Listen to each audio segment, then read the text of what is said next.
I'm not pulling out of the driveway. We all know what that means. It's time for another Drive to Work Coronavirus Edition.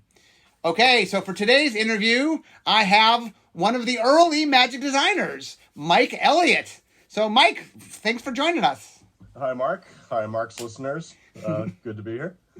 Okay, so Mike, I'm going to start where I start all these interviews is, how did you get into Magic?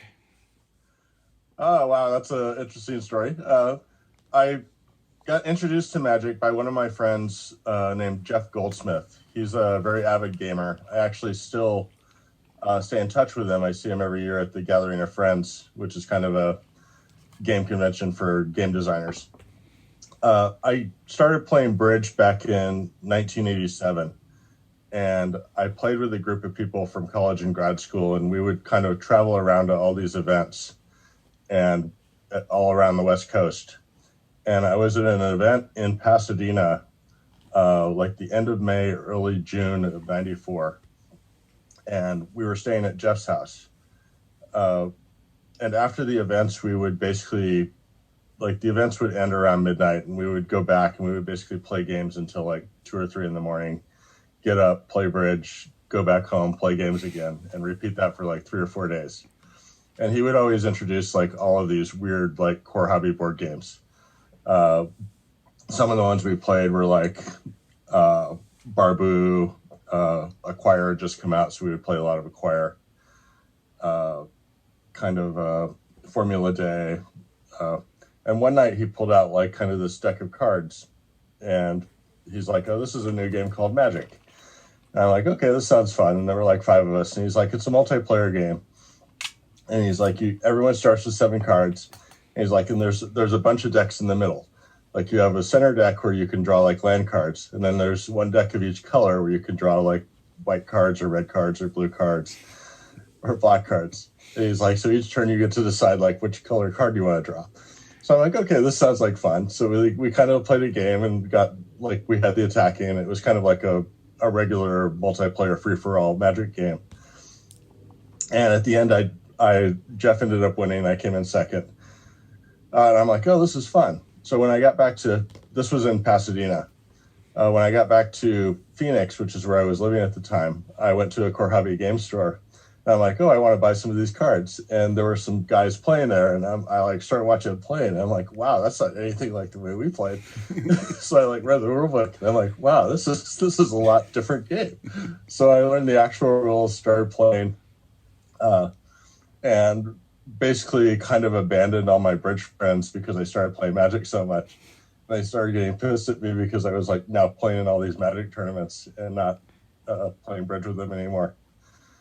And okay, so at some point, if I remember your story correctly, someone from Wizards comes to Phoenix, right? Yeah. So one of my friends there was that I kind of played in the local stores was a guy named Dan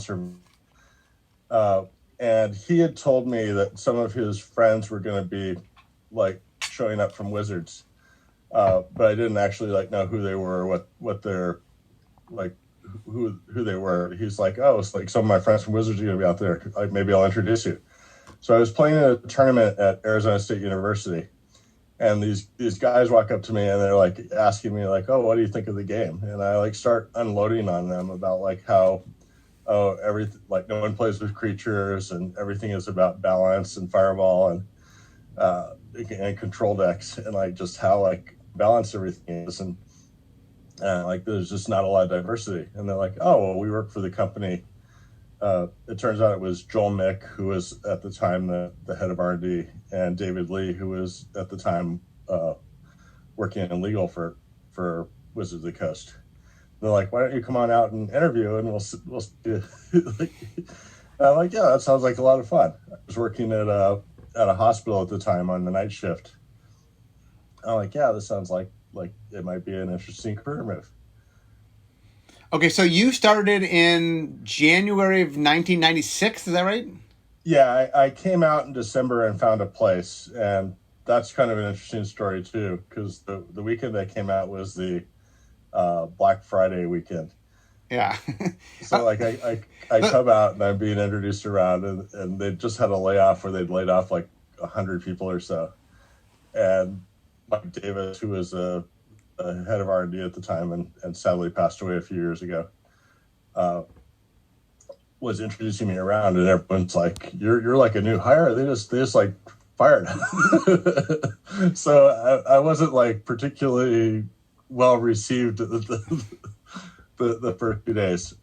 I had been working at a hospital and I was under contract, so I came out like as soon as my contract ended, and then started working the first day of January in 1996. So one of the interesting things, which will tie into the next part of our story, is so both you and I started in October. You started in January, the following January. You and I were both hired not as designers, but hired as developers. Right. And you and I used to gripe to each other all the time that we wanted to design. That's what we really wanted to do. And so I finally, I convinced them to let me do a set because Richard said he'd be on it. And they said I could pick my team. So I had you, so this is Tempest we're talking about. And you and I talked all the time how we wanted to design. So I had you join the team because I had great faith in your design. So let's talk a little bit about Tempest. Yeah. So that was like one of that was one of the first like teams, like other than the Weatherlight saga, that was the first like team where I actually got to kind of throw in some stuff that actually got printed. I have very fond memories of kind of the sessions you and I had where we would kind of sit and bounce ideas back and forth. You were kind of what I called like the spigot. Like you would just throw out like idea after idea after idea after idea. And I would like just listen to a bunch of these ideas. And it was just really like spurred me on creatively to like come up with some of the stuff. I mean, some kind of my better cards I came up with like after listening to some of the stuff you were proposing. So working with you on the first team was really fun, and certainly working with Charlie and Richard was great as well. Yeah, one of the things that's funny just behind the scenes for people is, so Mike and I, this is our first team, we just poured out so many cards, like I think for the next 7 years, a card we designed in Tempest Design showed up in one of the sets. Oh, like there were mechanics that showed up and cards that showed up, and so I'm going to talk a little bit about Astral Ways. Do you want to talk a little bit about Astral Ways? Yeah, sure. So as I mentioned, I didn't start until January, but they actually like offered me the job in August. But I had been, prior to working at Wizards, I had been working on like a kind of a fan set. Because I'm like, oh, this is kind of a fun game. Like it would kind of be cool if you could do like some of these things as well. And so I made like a set of about 300 cards, and I called it Astral Ways. And the concept of the set was it was about this massive creature that was kind of caught between these two dimensions, and the door closed while he was like holding the dimensions apart, and half of them ended up in one dimension, half ended up in the other. And that's kind of was the inspiration for Slivers, which were kind of evolved from the Richards card Plague Rats from Alpha. I was like, well, what if you had Plague Rats, but instead of just adding stats, they gave everyone other abilities. And so that's kind of where the Slivers came from. And that was kind of the basis. And then I had like other stuff like Lycids and Shadow and a few kind of other things that were kind of based on this whole idea that there were like these two dimensions that were set apart. If I'm right, wasn't Echo also in that set? No, Echo came later in Urza Saga. No, but what I mean is... was it originally... Was it... Yeah, it might have originally been in it. There was a number of things that were kind of half thought out there that we kind of later developed. There were a lot of kind of one-off cards that eventually... That's kind of one of the things that I did a lot. I mean, when you have to do like hundreds of cards a set, it's like, oh, I've got this idea, I'm going to expand it out to 20 cards. And there were kind of a lot of kind of hidden gems that I kind of considered one card at the time. But after I kind of got more experience as a designer, I'm like, I could probably do like 20 cards out of this. Yeah, one of the things is always how can I make more cards out of this one idea rather than one card? It's like, oh, I've got a mechanic. Blue has a flying version, white has a defensive version, red has an attacking version. Okay, so you brought up Weatherlight. I just want to explain to the audience real quickly. So what happened is Tempest was a large set and Weatherlight was a small set. So Tempest started earlier, but obviously you had a lot of success on Tempest, and they asked you to work on Weatherlight. Do you want to talk a little bit about Weatherlight? Because that was your first release set. Yeah, so the first set I worked development on was Mirage. Like I got there just as Alliances was kind of going to press, and you and I worked together on the Mirage development team, and that's kind of what was one of the first. Right.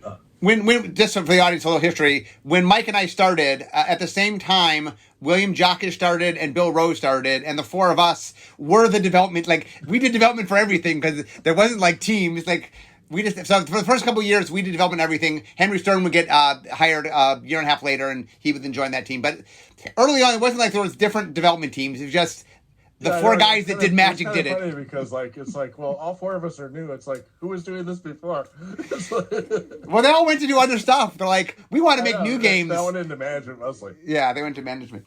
Okay, so do you want to talk a little bit about Weatherlight? So Weatherlight was the first release set. Yeah, so Weatherlight was basically the first kind of one where the whole like Mirage was kind of one of the story blocks. Like back then, the whole idea was kind of like, let's make Magic more about story in addition to like just like instead of just mechanics in game. So we had kind of a lot of kind of set things, like you have to do these characters. So there was a lot of kind of top-down design, which is there's kind of two. I mean, I'm sure you've talked about this many times about top-down versus bottom-up for story design versus mechanics. Yeah, I've done a whole podcast on it, so yes.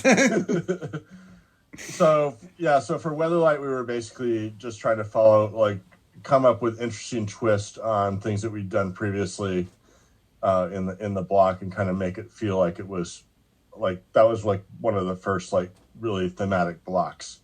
Like you had kind of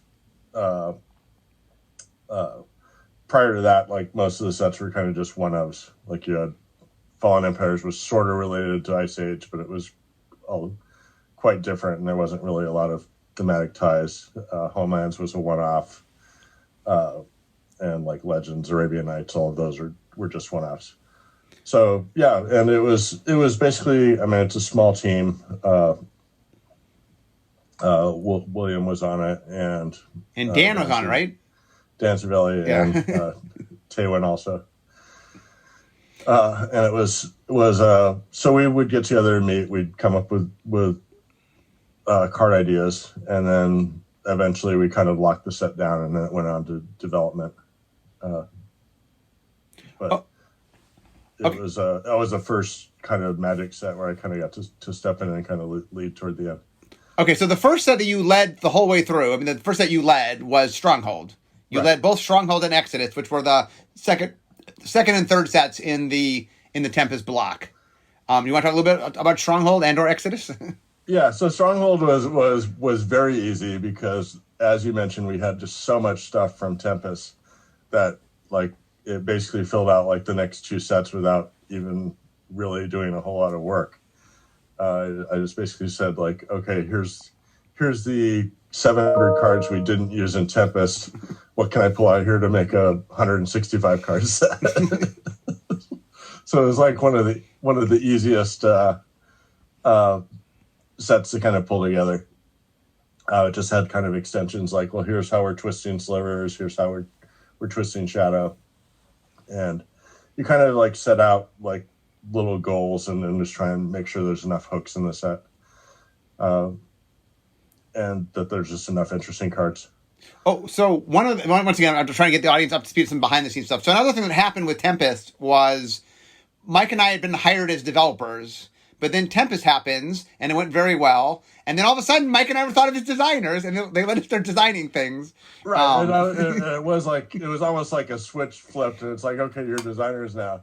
Like after Tempest, it's like I think I led like 4 sets in a row. You did. And then you led a set, and then like it was kind of like we were rotating for a while, where each of us would do like, I do a set, you do a set, I do a set, you do a set. It went on for 3 or 4 years. Yeah, it did. Okay, so you did Stronghold and Exodus. Okay, then comes a whole new block, Urza Saga. Yeah. Urza Saga. So there's a very interesting story on Urza Saga. So Urza Saga had probably like one of the loosest design teams of any Magic things. At the time, Watsu was trying to put out 3 products at the same time. They were trying to put out Urza Saga. They were trying to put out Portal 3 Kingdoms, and they were trying to put out Unglued. So Mark, you were in charge of Unglued. Henry was in charge of Portal 3 Kingdoms, and I was in charge of Urza Saga.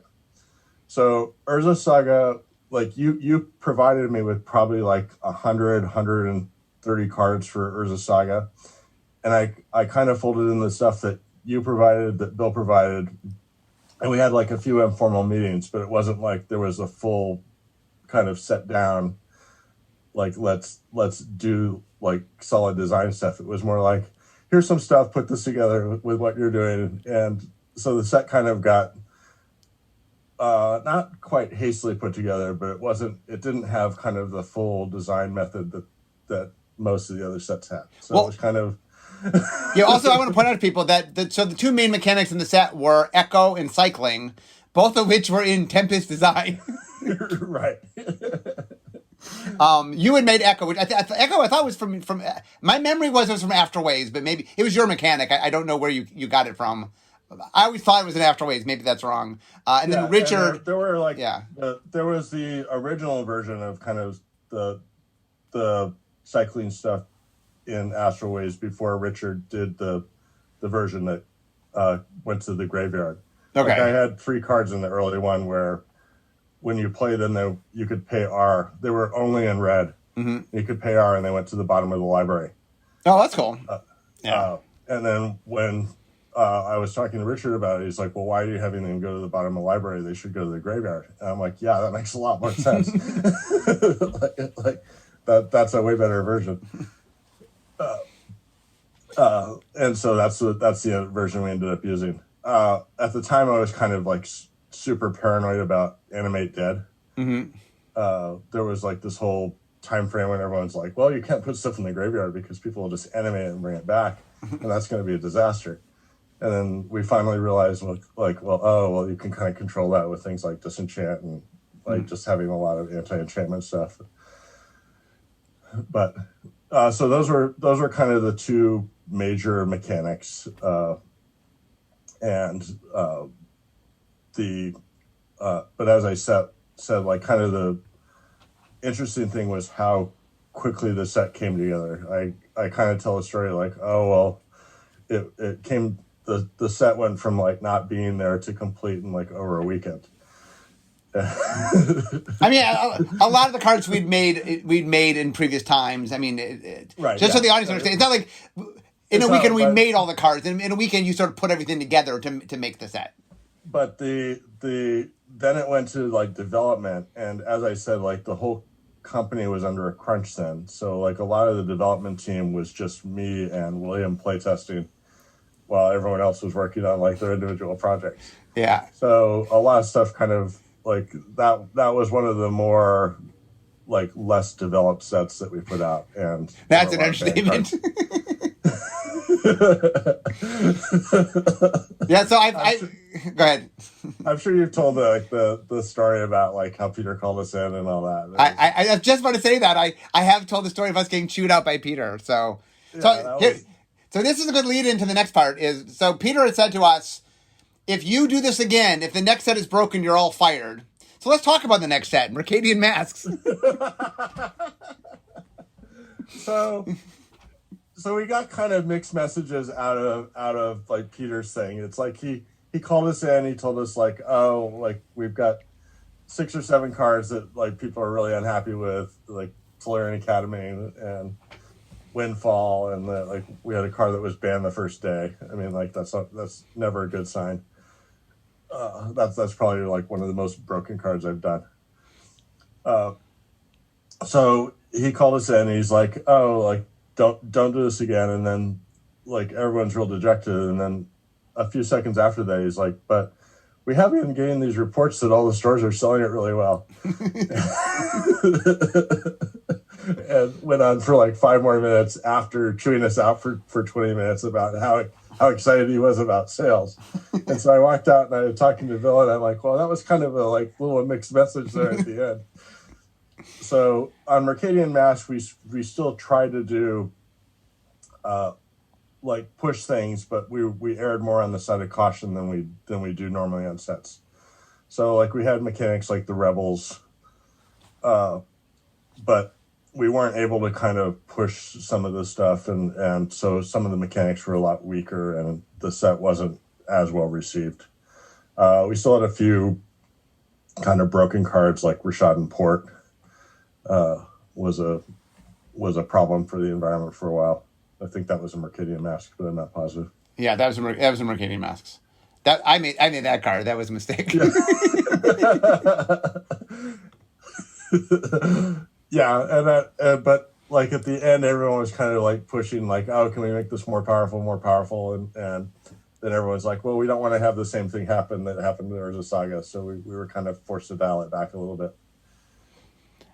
Okay, so after Mercadian Mask, you did Nemesis, which was the second set. That was a fading set. Right. One of the things we used to do was whoever did the large set often would do the small set right after a large set. That right. We did that a lot. So, do you have any Nemesis stories? That had fading, which was a fairly popular mechanic, mostly because of the green 4/5 Blastoderm. Blastoderm, yes. That's and there was another one where you could take that was kind of like a slow IC, I think, or. What was that one? I remember Blastoderm. But yeah, that was the fading set. Okay, so I'm just trying to. I want to get through all your sets before we run out of time. Yeah, there wasn't really anything super remarkable about Nemesis. It was just kind of a small set with like one. We tried to do kind of an anchor mechanic in every set at the time, and that was the mechanic for that one. Yeah, interesting. Early on, we used to do 2 mechanics in the first set, and then we would do those mechanics throughout the block. But then as we advanced, we started wanting to introduce a new mechanic for each set, and we started doing new mechanics that would change. It was all about, which was one of your big things you were pushing, was like every set should have some sort of easy hook that you can kind of point to and say, this is what's going to sell the set. Okay, so after Nemesis you worked 5th edition, which I think is the only course that you led. Do you have any memories of 5th edition? Just the rules. I mean, that was really painful sitting through like hours and hours of rules meetings on what the rules changes were going to be and all of that. The set itself wasn't like, it was just kind of picking like which cards from older sets you're going to put in here, but like having the rules meetings with Beth and Tom and was just like painful. Okay, so it's not one of the areas I enjoy. Next up is actually a interesting product. So Vanguard, you led Vanguard. So explain to people what Vanguard is. So Vanguard was the big oversized cards where you put them in front of yourself, and you have kind of a special power that you play when you're playing during the game. We originally did 8, and then the first set was 8 of them, and then there was a second later set of 8 of them. But we had done like all of the designs for them in the original things, and we just said like, well, here's the other ones we can do kind of later. We actually did a 3rd and 4th one, by the way, as well. Oh, okay. But yeah, I think Vanguard was. I mean, I think you're the one that came up with Vanguard. I was in charge of making it Weatherlight Saga. I remember that.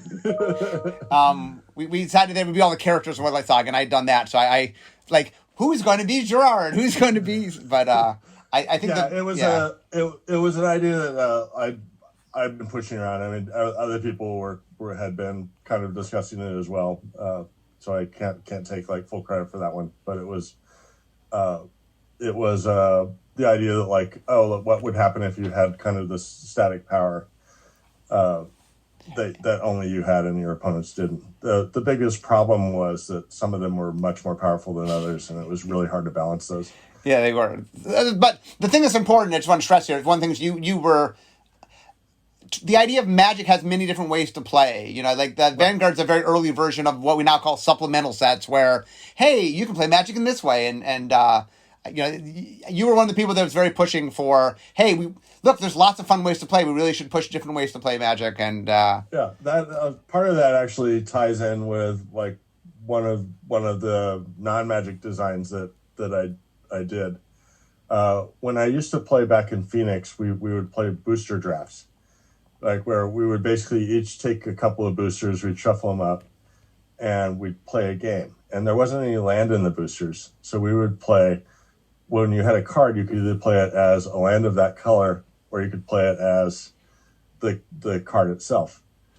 And so that's how we kind of got around the fact that like there wasn't any land in these early boosters. It's like, oh, you've got like a 6 cost thing that you're never going to play. You put that down, that's your mountain.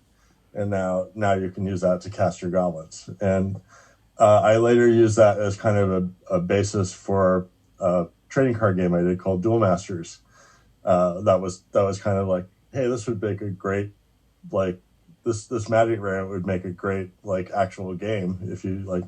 And yeah, the real quick behind the scenes is we had Magic Wizards had been selling Pokemon, and then we stopped because they got their own company. But we wanted to make a game for the Japanese market. That's the Duel Masters. Right.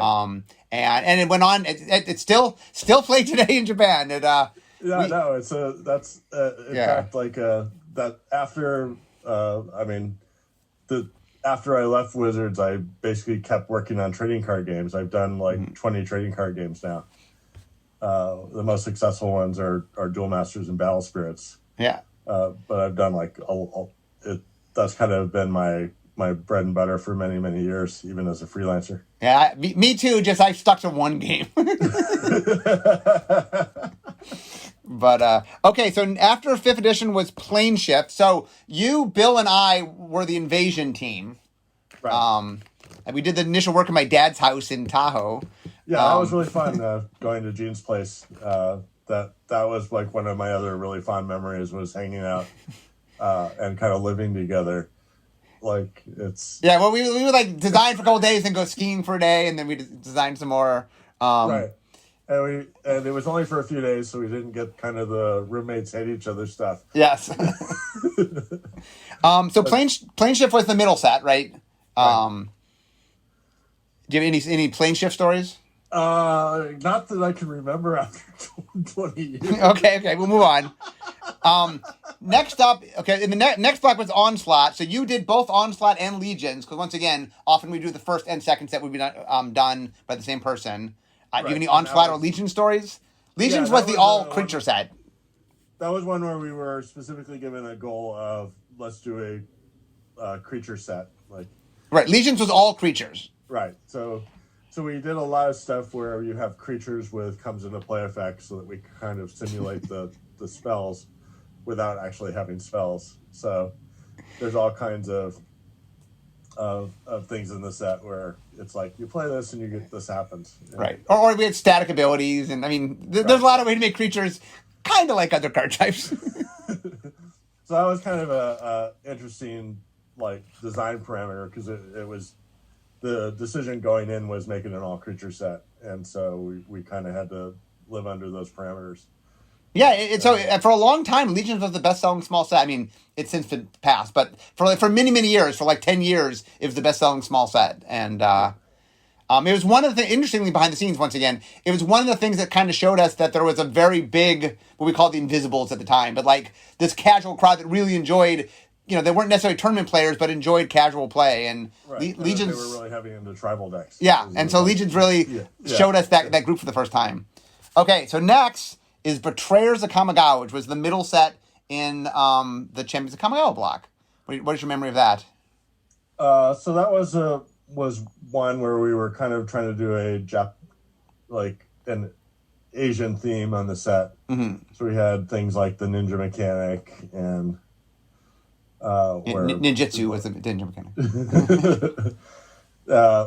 But it was kind of like a small set building on a previous set, so we didn't do like a whole lot of kind of new innovative stuff. It was just kind of like we did Bushido and some of these other things in the first set, and we kind of expanded them out. And I think ninjas were the thing, right? That was the thing the set had. We didn't put ninjas in the first set, and the ninjas showed up in the second set. Right. We saved ninjas for betrayers so that we'd have a hook in the second set, and they went across pretty well.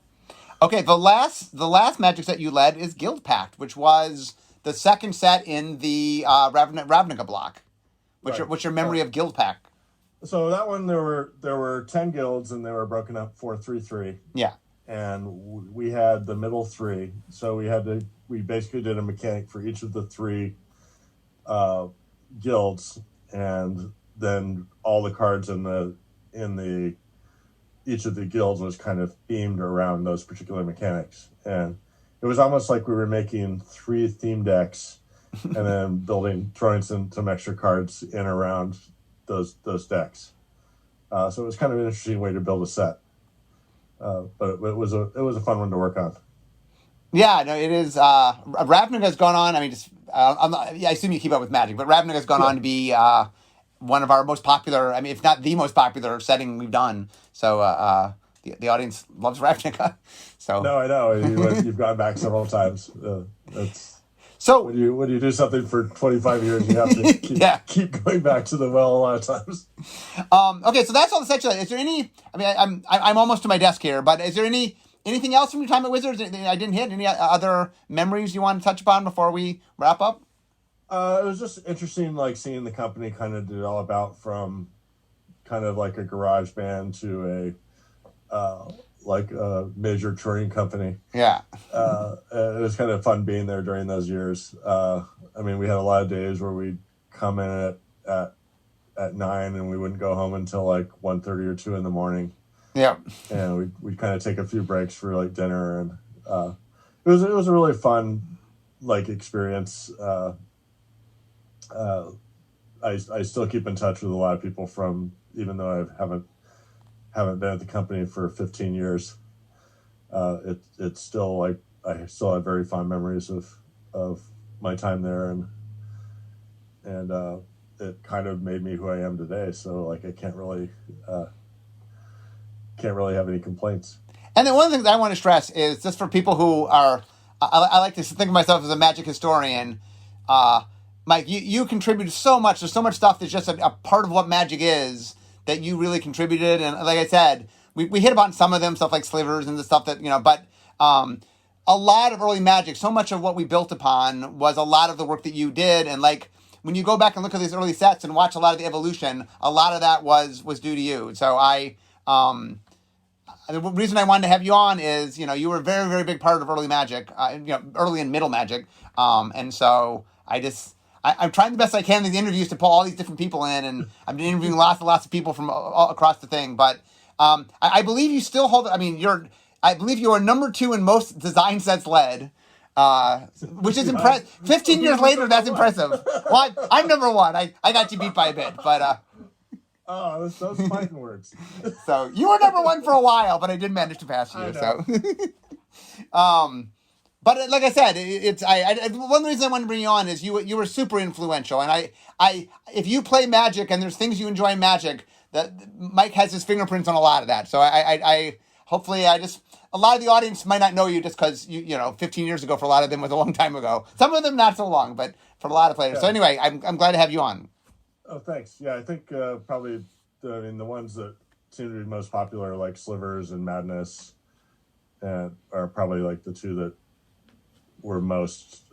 And Madness wasn't even my set. That was just like a kind of a Magic mechanic I threw into Torment. And by the way, I was unaware of this till this meeting. I always thought of cycling more as being a Richard thing, but you had your hand in cycling, and that we've used that mechanic more than, I mean, as far as not an evergreen mechanic, we brought that back 5 times so far or whatever. So, yeah, that was but as I said, it's kind of like crafted my life. I mean, I'm sure it's crafted your life much better, but like I wouldn't be the designer I am today if it hadn't been for working with Richard Garfield, Bill Rose, and you. I mean, I learned from you. I kind of learned like how to just throw out a bunch of ideas and see, like, even if some of them seem like really crazy, it's like one of these crazy ones might actually be something that is something that you could make a game out of. Yeah, and also sometimes the less crazy version works. I want to tell one of my favorite kind of design stories that goes back all the way to Mirage. Okay. So during Mirage, they had this idea that like we should put in kind of like a marquee card. And you and I like immediately glommed on this. We're like, well, what can we come up with that's a marquee card? Mm-hmm. So you and I had probably like several like hour-long kind of jam sessions where we went back and forth on like, well, what can we do for this and this? And on one of them, we were kind of sitting over by Karn's desk and we were throwing ideas back and forth. And we had this idea, well, what about if you had something where you kind of messed with your opponent a lot? And you pitched like this idea of like, well, what if you just took over your opponent? Like you just took over their hand and took over took over like what they were doing and like you just played their hand for them. How cool would that be? And like, well, I don't think you could do something like that. What if you like maybe like stole one of their cards and you could play like one of their cards? And you're like, well, that's not nearly as exciting. And I'm like, yeah, but we might be able to like do that one with the rules. So the funny thing was that one ended up kind of morphing into Grinning Totem. Yeah. But the other card, I think you ended up doing like 15 years later. Yeah, Mindslaver in Mirrodin. Yeah. But I don't know if a lot of people realize that like Mindslaver was actually designed way back during Mirage. It's I have a history of trying things that I'm being told you can't do that, and then I wait and like 10, 15 years later, I go, how about this card? I go, yeah, sure, sounds good. But that was kind of one of the funny things is because it was just like going back and forth, like just like some of the ideas we were throwing out were just like so crazy, and then yet later on some of these actually ended up getting published. Yeah. So anyway, Mike, it was great talking with you, but I can see talking with you again too, Mark. I can see I'm at my desk, so we all know what that means. This is the end of my drive to work. So instead of talking magic, it's time for me to be making magic. But I want to thank you for being here, Mike. This was great. You're welcome. Thanks for having me on. And guys, so Mike, thank you much for being here. And to all the rest of you, I will see you next time. Bye-bye.